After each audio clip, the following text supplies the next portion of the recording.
All right, well, welcome back to Black Swan Outdoors. Today we are going to talk about selecting a camping stove. So I've got three stoves that kind of represent a good majority of people that use stoves in the wilderness, and we'll talk a little bit about that. So the first stove that I have is the MSR Whisperlight, pretty much a staple for the, I don't know, 25, 30 plus years. And then the Pocket Rocket, also by MSR, also a very, very common stove.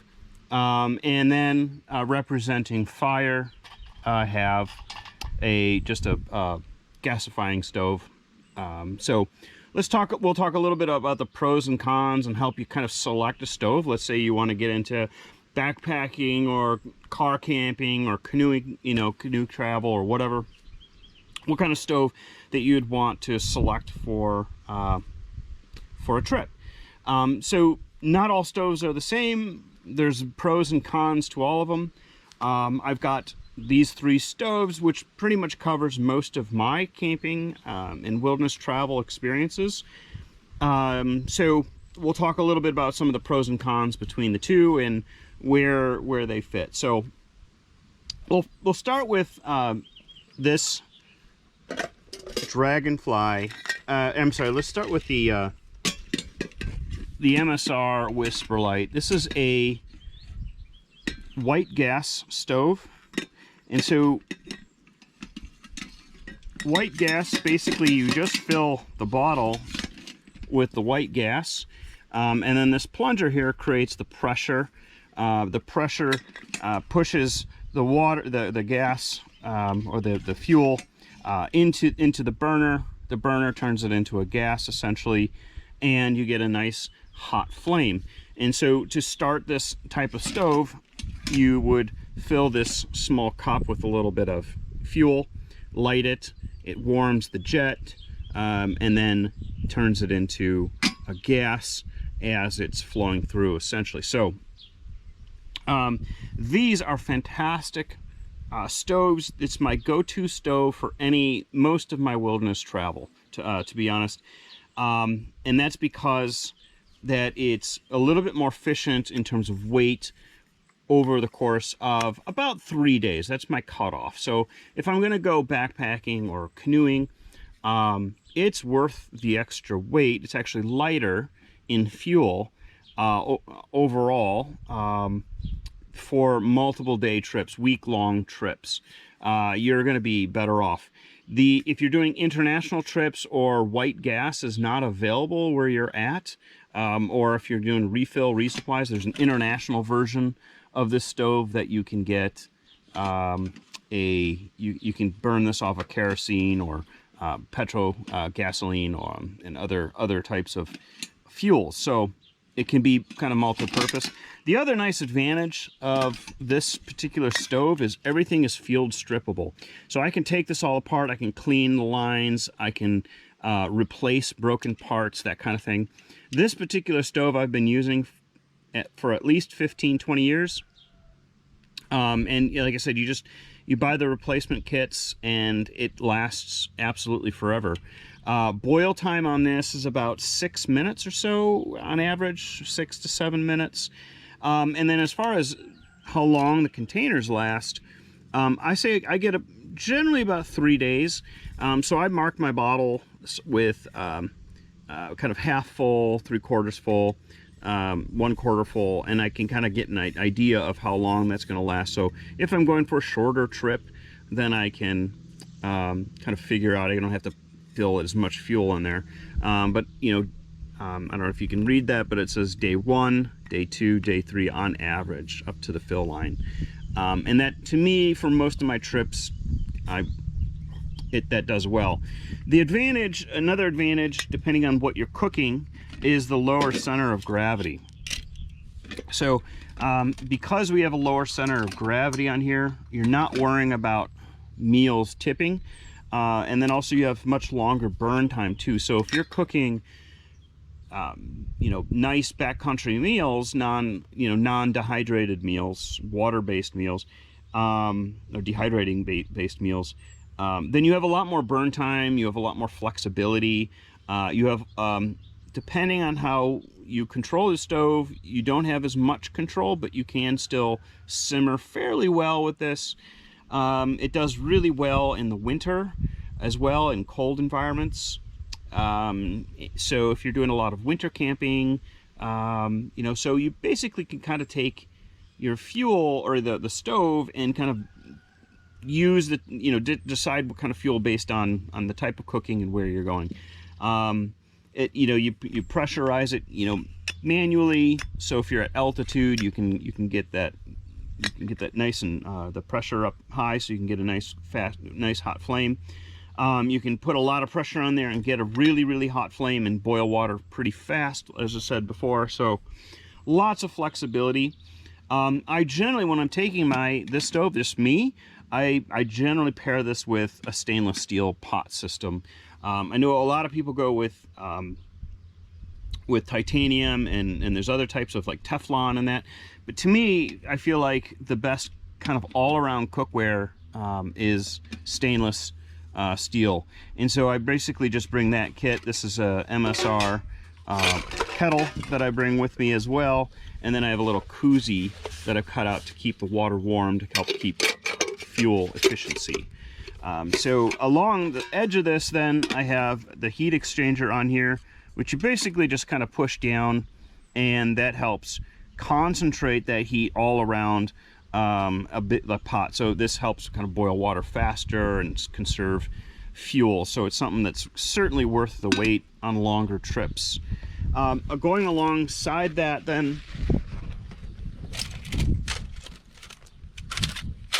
in my kit, I carry a lighter to light, a small bottle of alcohol, and then just some lube for the plunger.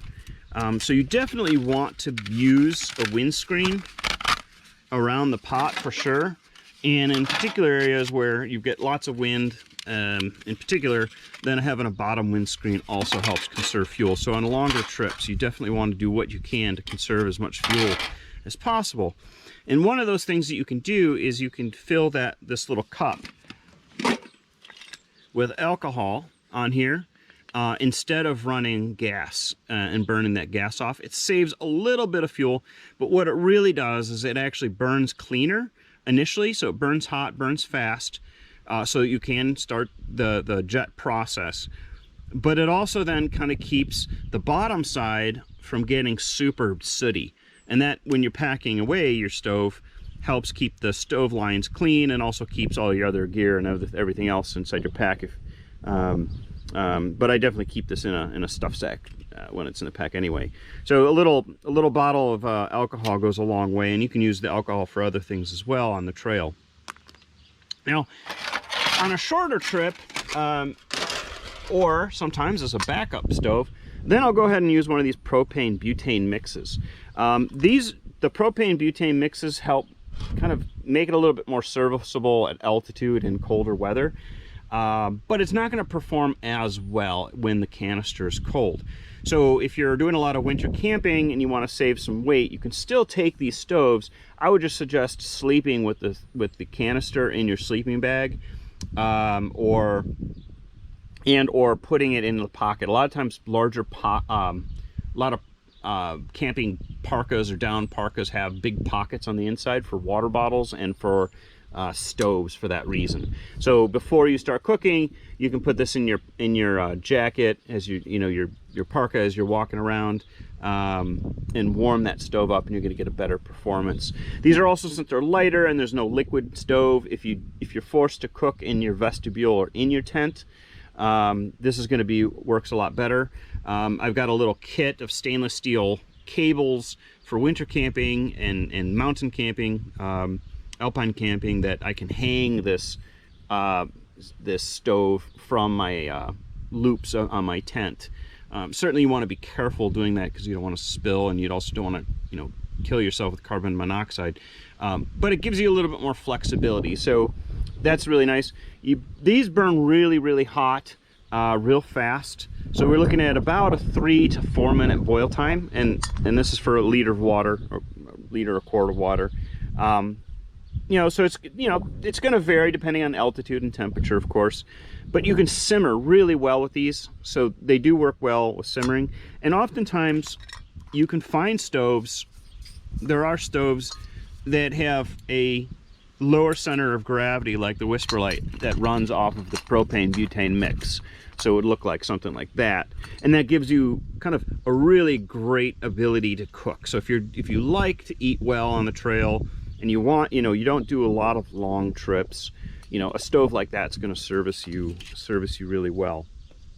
One thing that's nice about these too is you don't have to worry about liquid fuel leaking or anything like that. A bottle like this is prone to leak, certainly as the gaskets wear if you're not taking care of them. So you definitely want to also, when you store these bottles, store it separate from your food and below your food so it doesn't leak onto your food if that happens. One thing you can do too is you can just use the plunger as the cap and save a little bit of weight. I would recommend not doing that. I've done that before, and what I've found is you get a lot more wear and tear on this part of the unit. The name is escaping me right now. You get a little bit more wear and tear on there, and that's not really good for long-term use. It's going to be more replacement parts down the road. One thing I forgot to mention too is if you're using a white gas type stove or low center of gravity stove in the winter or in sand environments, I would really recommend, for added stability, some kind of base. This is a MSR's base, which works great in the winter and on sand. But you could use a frisbee, you could use a piece of wood, a cutting board, or something else too.